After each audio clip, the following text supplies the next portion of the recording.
Abra a sua Bíblia em Mateus capítulo 5, versículos número 13. Evangelho de Mateus, capítulos número 5, versículo 13. Vamos juntos ler a palavra do Senhor nessa manhã.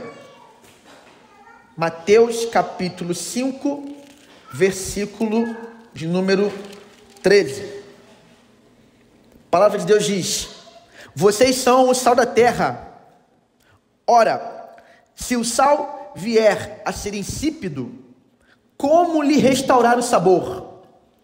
Para nada mais presta, senão para, lançado fora, ser pisado pelos homens. Vocês são a luz do mundo. Não se pode esconder uma cidade situada no alto de um monte, nem se acende uma lamparina para colocá-la debaixo de um cesto, mas num lugar adequado onde ilumina bem todos os que estão na casa. Assim brilhe também a luz de vocês diante dos outros, para que vejam as boas obras que vocês fazem e glorifiquem o Pai de vocês que está nos céus. Amém? Glória a Deus. Meus irmãos, eu quero começar hoje o tema que vamos tratar é a sequência do que falamos na semana passada. Semana passada nós buscamos responder aqui uma pergunta. A pergunta foi: o que é uma igreja saudável? Hoje nós vamos perguntar e responder, tentar, né? Ou vamos responder sim, sobre as marcas de uma igreja saudável. E eu queria começar falando sobre justamente o fato de nós termos uma visão ministerial. E a pergunta que eu começo a responder também é: por que seguir uma visão ministerial? Na verdade, todos aqueles que lideram a igreja e toda a igreja possui uma visão ministerial. Às vezes não se dá conta, mas possui. A forma como nós nos organizamos e a forma como nós servimos, a forma como nós caminhamos como igreja, segue algum tipo de linha de raciocínio, algum tipo de direcionamento de uma visão ministerial. E nós, semana passada, destacamos que houveram ao longo da história da igreja, pelo menos nos últimos 3 séculos, algumas respostas para o que seria uma igreja saudável. E alguns pastores, teólogos, trouxeram essas respostas. E eu vou trazer aqui para você uma reflexão, que é o que eu tenho falado aqui recorrentemente, inclusive você que está caminhando com a gente na série durante a semana sobre as cartas do Apocalipse. Tudo bem, querido? É o que? Uma abelha? Abelha o quê? Cachorra? Ele é abelha e cachorra. Interessante, né? Não late, né? Não morde não, né? Mansinha. Tá bom, querida, vou pregar agora, tá? Você me ajuda aí. Ou não me atrapalha, melhor. Vai. Tá certo, tá certo. Olha só. Eu tenho falado aqui sobre igrejas fiéis. Você viu, né, nas 7 igrejas do Apocalipse, 2 igrejas foram só elogiadas. E justamente são as 2 igrejas que são marcadas pela fidelidade. Agora, as outras igrejas, elas tinham qualidades, predicados, mas tinham também muitos problemas. Tem um porém contra ti. Laodiceia, que a gente está estudando agora, não teve nenhum elogio. Essa foi a igreja que foi reprovada. Reprovada. Agora, irmãos, a verdade é que, culturalmente, pastores têm entendido o ministério cristão nessa lógica do sucesso voltada para estatísticas e picos emocionais. A nossa visão ministerial tem como base fidelidade a Deus, a sua palavra e ao seu povo. Só que eu vou também aqui defender meus colegas pastores, porque muitos deles não estão interessados somente em números. Quando a gente fala que tem muita igreja aí, que pastor está só focado em número, não quer dizer que todos são assim. Na verdade, tem muita gente que parte até de uma ideia legítima, né? Porque querer alcançar mais e mais pessoas com as boas novas do cristianismo é correto, é legítimo. problema é que a maioria deles, ou grande parte deles, começam a reestruturar a vida corporal da igreja em razão do crescimento. E o crescimento se torna, na prática, prioridade. Todos estão dizendo assim: nós precisamos ganhar o bairro para Jesus. Isso é verdade. Queremos que mais pessoas se convertam. Queremos ver as pessoas sendo transformadas, os casamentos sendo transformados, as famílias sendo transformadas, a vizinhança sendo alcançada pelo poder do Espírito Santo. Queremos ver casamentos, famílias, a sociedade sendo melhorada. Não é isso, irmão? Você não gostaria de viver num Rio de Janeiro melhor? Você não gostaria de ter uma vizinhança mais pacífica, mais abençoada? Você não gostaria de ter um familiar seu adorando a Deus com você? Você não gostaria de ter, né, essa presença de Deus também no seu lar, na sua vizinhança, no seu bairro? Claro que nós queremos isso. Queremos ver o povo de Deus crescendo, o reino de Deus avançando. Só que, irmãos, tem várias formas de você alcançar esse objetivo. E eu tenho percebido, e aí nós, voltando aqui ao que nós falamos semana passada, os 3 modelos que nós destacamos aqui, e eu vou falar de trás para frente dessa vez. Por exemplo, o modelo tradicional, que é aquele modelo que algumas igrejas têm buscado, inclusive a nossa tem já esse histórico, de tentar ser atrativo para a sociedade, para o mundo, através de programações. Então a gente faz um culto, chama um povo para ir para o culto. A gente faz o evangelismo, vai bater de porta a porta, ou então a gente faz um culto no lar, ou então a gente faz um ar livre. E eu vou dizer para você, eu não tenho dificuldade nenhuma, já percebi que a região aqui é uma região que tem uma boa recepção de um ar livre, de um culto no lar. Então a gente vai fazer, é uma bênção, vamos fazer, não tem problema nenhum, pelo contrário. E algumas igrejas vão seguindo esse ministério, onde você tem a programação e você faz um culto como esse aqui, e vem um visitante, e no final da mensagem, você vai lá e faz o apelo, chama para vir à frente, e fala: Jesus está querendo ter um relacionamento com você, então convide Jesus para entrar no seu coração. E essa pessoa então vem à frente, e ela faz uma oração do pecador, ela convida Jesus para entrar no seu coração. Esse é o modelo tradicional. Essa é a maneira que muitos têm buscado nas igrejas tradicionais, ser atraentes ao mundo e alcançar os pecadores e ver o crescimento da igreja. Agora a gente tem um modelo que é um modelo hoje mais, vamos dizer assim, popularizado, um modelo que tem tido aí um resultado visível, né, interessante, para quem tem um olhar apenas visível, para quem tem um olhar apenas da superfície do Instagram, tá bonito de ver, que é aquele modelo mais focado no cliente, no desejo do cliente, né? Aquele modelo que busca os não crentes, né? Aqueles que estão procurando uma igreja e buscam ser uma igreja, né? Que promova um conforto, promova, né? uma ambiência. Vão removendo as barreiras culturais, ou seja, lá fora tem o que de legal? Lá fora o pessoal gosta de show, o pessoal gosta de uma música boa, o pessoal gosta de um lugar bem refrigerado. Irmão, eu vim para cá em janeiro. Janeiro desse ano aqui, o sol pegou. Assim como o inverno está pegando, né? Aqui o verão pegou. E eu falei: rapaz, teve o culto, a minha posse, eu estava litros de suor, eu estava de terno e gravata. E assim, muito calor. De modo que nós vamos precisar ter um bate-papo como igreja de, gente, vamos precisar refrigerar a igreja. Porque no inverno não precisa não, mas o verão veio pesado. E talvez vai precisar de um ar-condicionado aqui nessa igreja. Mas isso é papo para um tempo futuro, né? Ou não tão futuro assim. Mas a verdade é que hoje essas igrejas focadas no desejo do cliente, elas estão quebrando as barreiras culturais, e a igreja tem cara de casa de show.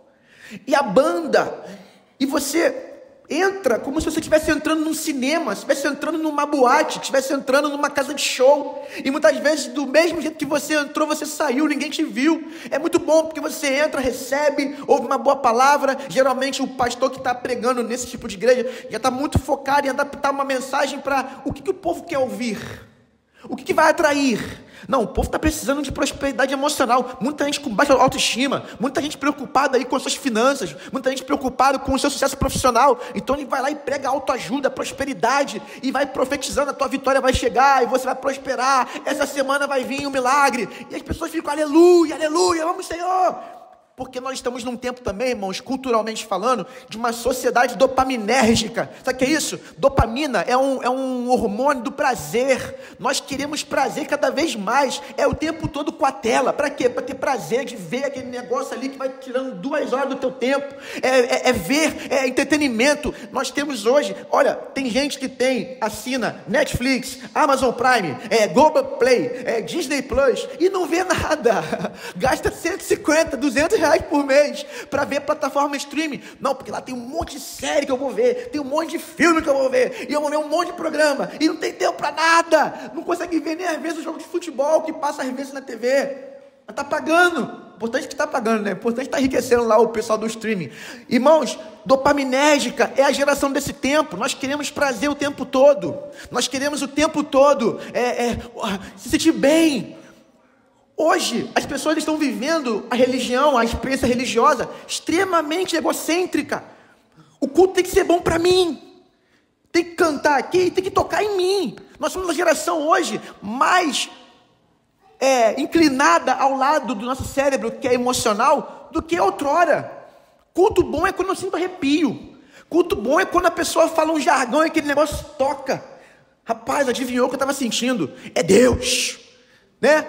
Hoje, valorizar o canto congregacional, isso é coisa de tradicionalismo passado. Agora a gente tem que sentar aqui e contemplar e consumir. Muitas vezes as pessoas entram, saem e não se relacionam, não se conhecem, não se amam, não cuidam mais das outras, não sabem da vida mais das outras. E esse modelo é o modelo mais popularizado hoje, né? Por quê? Remove barreiras culturais contra a igreja e busca esse apelo ao sentimento das pessoas. E busca estabelecer aqueles relacionamentos que são relacionamentos superficiais. Mas hoje, irmãos, faz sentido, porque ninguém está querendo abrir a sua vida de todo. Ninguém quer se permitir que alguém acesse a sua intimidade. Ninguém quer viver uma relação profunda. Todo mundo quer ter aquela relação média, onde você se sente minimamente acolhido e vamos vivendo, vamos caminhando. Relacionamentos, satisfação pessoal, propósito. Esse é o modelo que eu chamei semana passada de focado no cliente. E eu trouxe os patronos aqui. O patrono do venha à frente, aceite Jesus, convide para entrar no seu coração foi o Billy Graham. O patrono desse tipo de modelo é Bill Hybels, Rick Warren. E o primeiro que eu citei, que foi do século XIX, é um modelo liberal que ainda tem por aí. É menor, é menos popular, mas tem muito por aí, ó. Que é o pessoal mais, politicamente engajado, é o pessoal que quer, é o pastor que está na academia, está fazendo doutorado em ciência da religião, aí está vendo a sociedade cada vez mais secularizada, mais fechada a mensagem do evangelho, aí o problema está onde? Na mensagem. E esse modelo liberal, que eu chamo de liberal, enfatiza em remover as barreiras todas, inclusive intelectuais, ideológicas, sociais.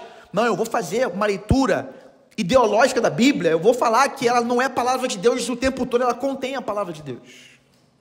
E eu vou escolher o que é a palavra de Deus e o que não é, e eu vou tentando desconstruir. Essa semana eu escutei um negócio que eu fiquei assustado. E essa me mandou, eu falei, irmão, tem pastor que está no púlpito aí pregando que Deus, Deus não é justiça não. Deus não é fogo consumidor não. Deus é só amor, Deus é pai. O problema é que a palavra diz que Deus é pai daquele que crê em Jesus. Nós somos filhos de Deus por adoção, mediante a fé em Cristo Jesus. Sem a fé em Cristo Jesus, nós só somos criaturas de Deus. Mas, enfim, esse modelo está aí em algumas igrejas e há uma inserção na cultura.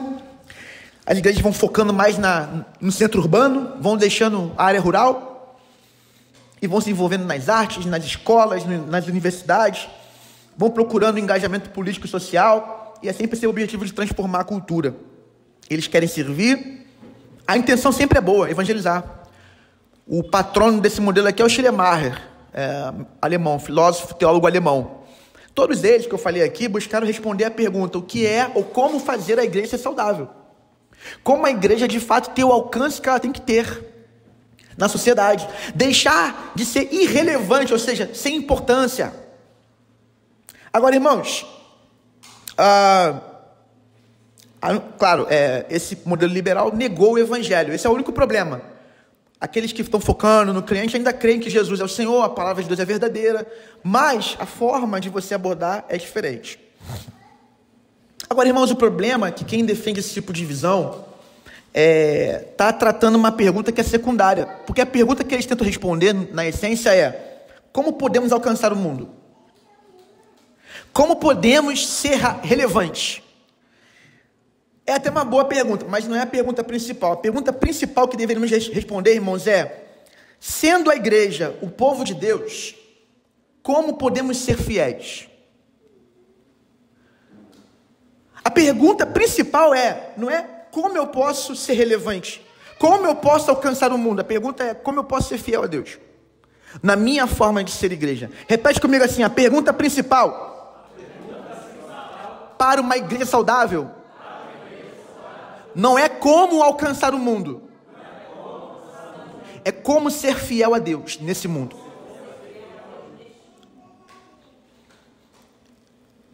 Parte da nossa fidelidade é alcançar o mundo. Agora, mais fidelidade é basicamente ouvir o Senhor e fazer o que Ele manda. Mateus capítulo 28, versículo 20 vai dizer: ensinando-os todas as coisas que vos tenho ordenado.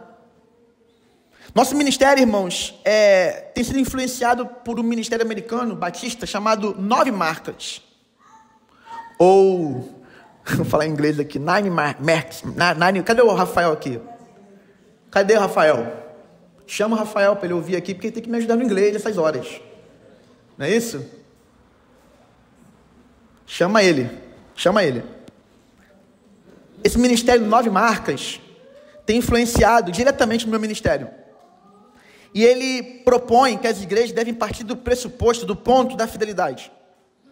O que vai nos levar agora a pensar sobre igreja fiel. Vamos pensar rapidinho numa igreja fiel? Imagina um grupo de pessoas reunidos numa sala como essa aqui, num espaço como esse aqui. E aí alguém está de pé e abre a Bíblia. E essa pessoa vai, lê a Bíblia, explica a Bíblia, aplica a Bíblia para os ouvintes e diz: é isso que Deus diz.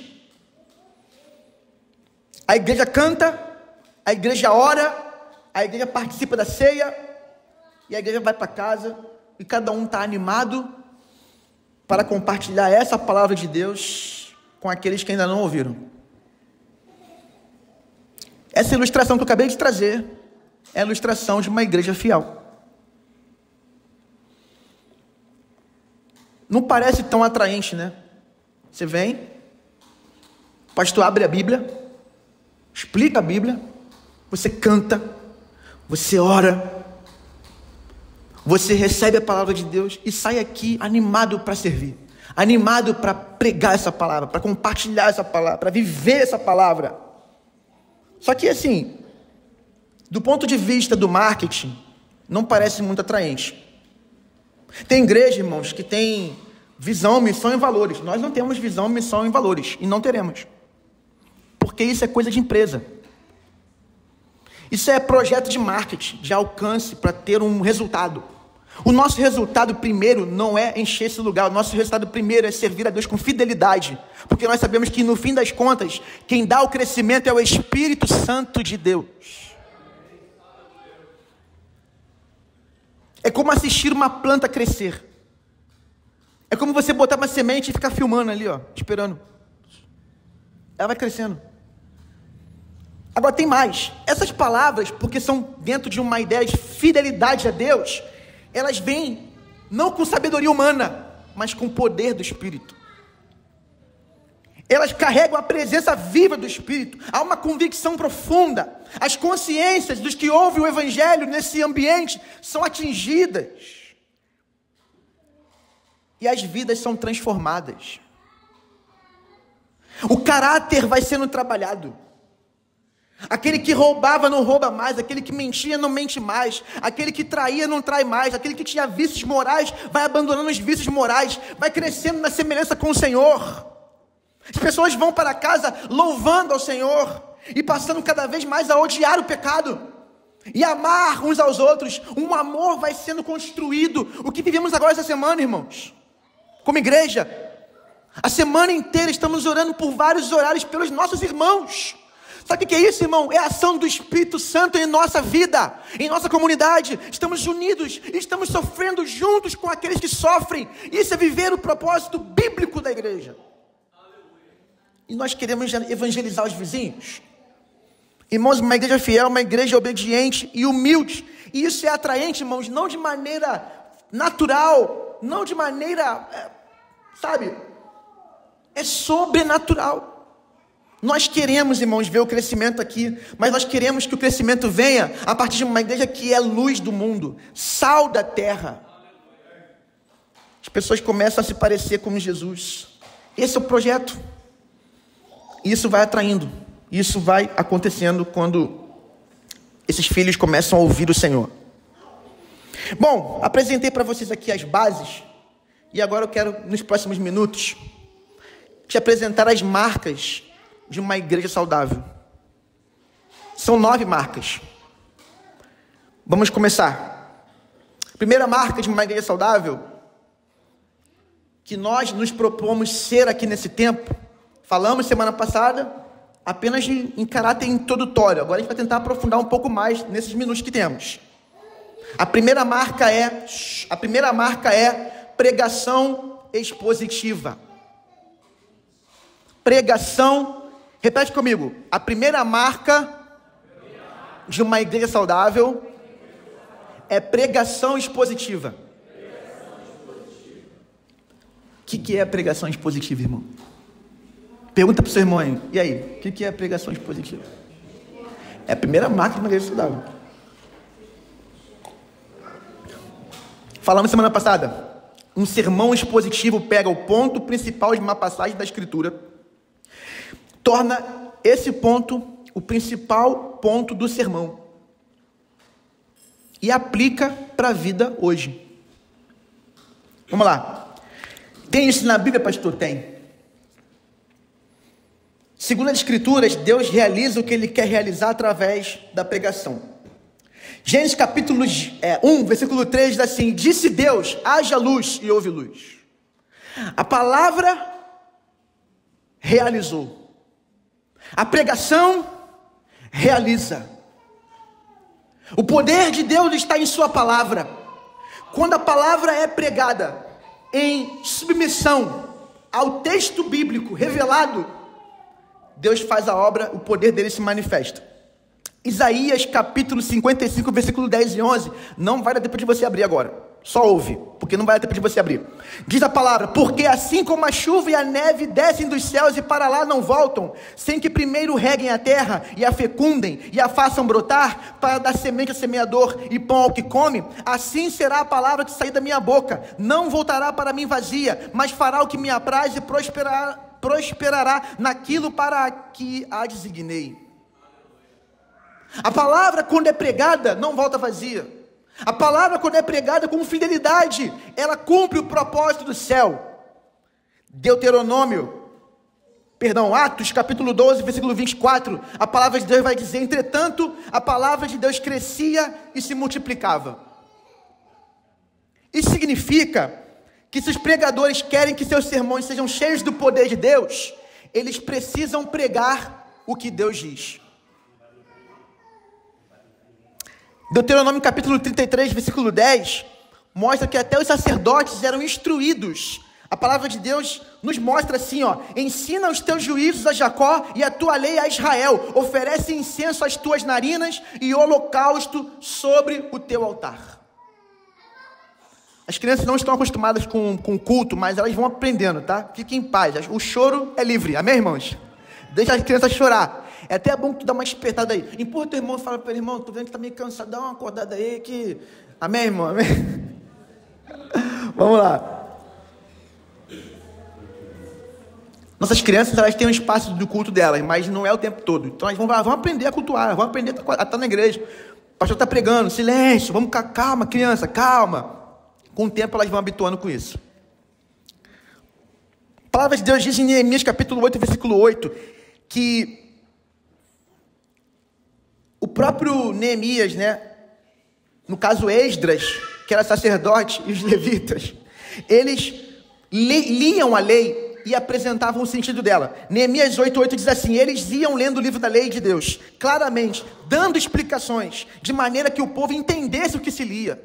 O ministério da pregação expositiva está em toda a história de Israel. Interessante isso, né? Pedro e os apóstolos expuseram as escrituras e exortaram seus ouvintes a responderem a elas com arrependimento e fé. Vale a pena você ler a pregação de Pedro em Atos 2, a partir do versículo 14 até o 41. Vale a pena você ler a pregação de Paulo inteira, de Atos 13, do 16 ao 47. Aí você anota para você ler depois. A pregação deles expondo a palavra, trazendo as mensagens dos profetas, trazendo as histórias de Israel, conectando com Jesus e a sua crucificação e ressurreição, pregando o evangelho. Agora também Deus condena aqueles que falam da sua própria imaginação. Tem muito pregador, pastor, que está mais preocupado em trazer o tema do que expor o que está na palavra. Então ele tem um tema. Vou pregar sobre perdão. E aí ele vai procurando os versículos e textos que vão falando sobre perdão. Só que ele vai ficando limitado. Porque o que Deus tem a falar sobre diversas outras coisas, ele não vai saber porque está limitado. Não é a Bíblia que pauta a mensagem dele. É ele que tem as mensagens ou as ideias e vai usando a Bíblia para trazer os temas que ele quer tratar. Lá em Jeremias, capítulo de número 23, versículo 16 diz assim: assim diz o Senhor dos Exércitos, não deem ouvidos às palavras dos profetas que profetizam entre vocês e que os enchem de falsas esperanças, falam as visões do seu coração, não o que vem da boca do Senhor. Versículo 18, porque quem esteve no conselho do Senhor e viu e ouviu sua palavra, quem esteve atento à sua palavra e a ouviu. Versículo 21, não mandei esses profetas, mas eles foram correndo, não lhes falei, mas eles profetizaram. E o versículo 22 diz: mas se tivessem estado no meu conselho, teriam anunciado as minhas palavras ao meu povo e teriam feito voltar do seu mau caminho e da maldade das suas ações. Por que é importante, irmãos, pregação expositiva? Pregação expositiva é importante porque a palavra de Deus é a palavra de Deus que convence. É ela que converte o pecador. É ela que edifica a igreja. É ela que santifica o povo de Deus. Hebreus capítulo 4, versículo 12 diz: porque a palavra de Deus é viva e eficaz e mais cortante do que qualquer espada de 2 gumes e penetra até o ponto de dividir alma e espírito, juntas e medulas, e é apta para julgar os pensamentos e propósitos do coração. 1 Pedro capítulo 1, versículo 23 diz: porque vocês foram regenerados, não de semente corruptível, mas de semente incorruptível, mediante a palavra de Deus, a qual vive e é permanentemente. E 1 Tessalonicenses capítulo 2, versículo 13 diz: temos mais uma razão para incessantemente dar graças a Deus, é que ao receberem a palavra que de nós ouviram, que é de Deus, vocês a acolheram não como palavra humana, e sim como em verdade é a palavra de Deus, a qual está atuando eficazmente em vocês, os que creem. É a palavra que opera. Pregação expositiva é importante, irmãos, porque o pregador tem que depender do poder do Espírito Santo e confiar que a palavra por si só realiza a obra milagrosa de santificação, de edificação, de convencimento do pecado. Como disse Martinho Lutero, quando estava lá avançando com a reforma protestante, enfrentando a oposição do Papa Leão X e muitas vezes sendo perseguido, mas vendo os avanços da igreja, vendo os avanços do retorno para a Escritura, para a centralidade da Bíblia, ele vai dizer: meus irmãos, eu não fiz nada, a palavra fez tudo. Pregação expositiva, irmãos, é fundamental para que nós tenhamos uma confiança, não na habilidade do pregador, mas no Espírito Santo que inspirou as Escrituras. E a Escritura tem em si mesma a glória de Deus revelada, manifesta, e ela brilha sobre nós. Ontem eu estava falando com as meninas no bate-papo discipulador, lá na praça de alimentação, no meio do hambúrguer, no meio da pizza, no meio do refrigerante, da batata frita. Eu falei para elas: vocês precisam abrir a Bíblia e ler, porque a Bíblia é diferente do seu livro de matemática, é um livro estritamente, totalmente espiritual. Quando você abre a Bíblia, você já está entrando na presença de Deus. A palavra e o Espírito estão totalmente conectados na Escritura.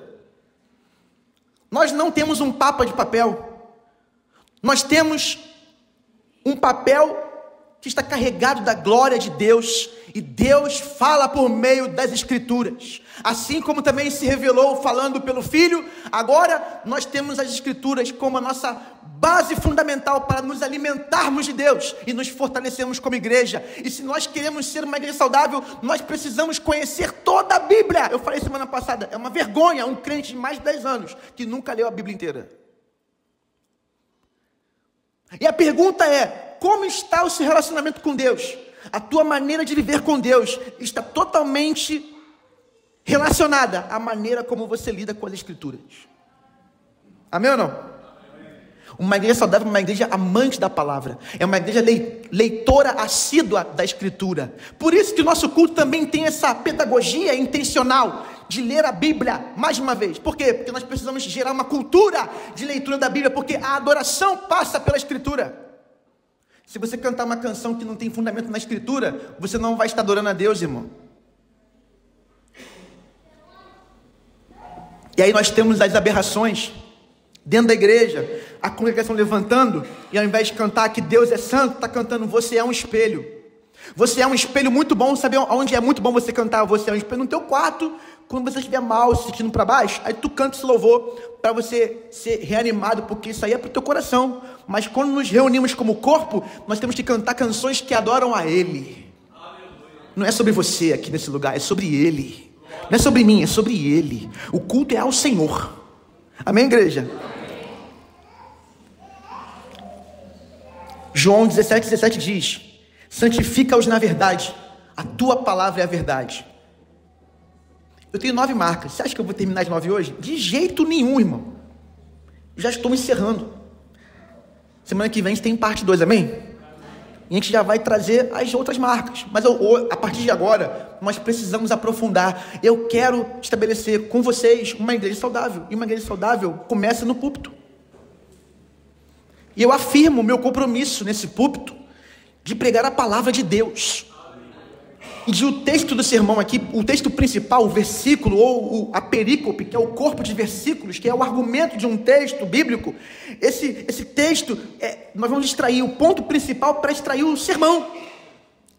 Uma igreja centrada no Evangelho e saudável é uma igreja que tem a centralidade da Bíblia na sua maneira de ser e de ensinar e de pregar.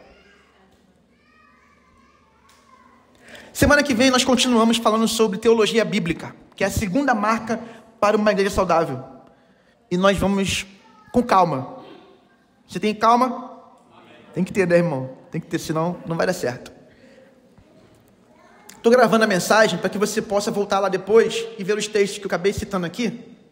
Lá você vai anotar, lá você vai ler. Irmãos, em nome de Jesus, leia a sua Bíblia. Leia todos os dias. Amém. Leia todos os dias.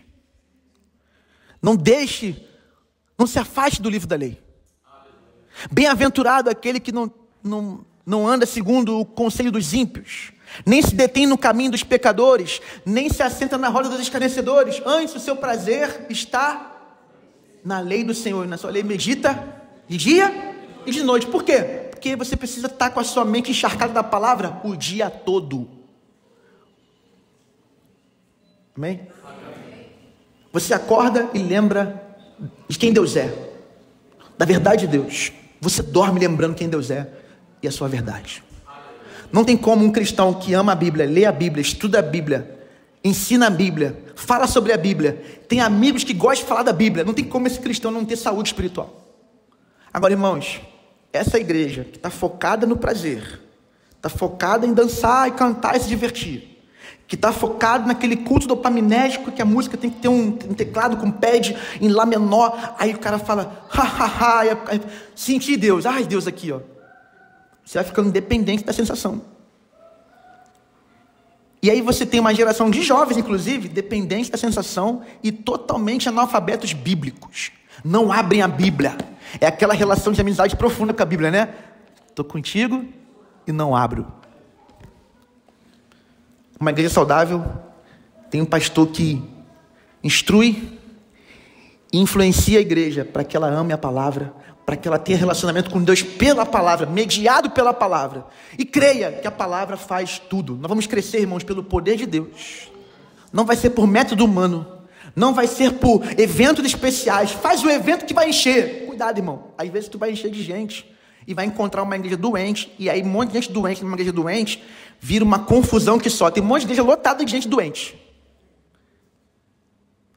Tem muita igreja lotada de gente vazia, que não ora, que não quer discipulado, que não quer viver comunhão verdadeira, que não tem um compromisso com o Senhor.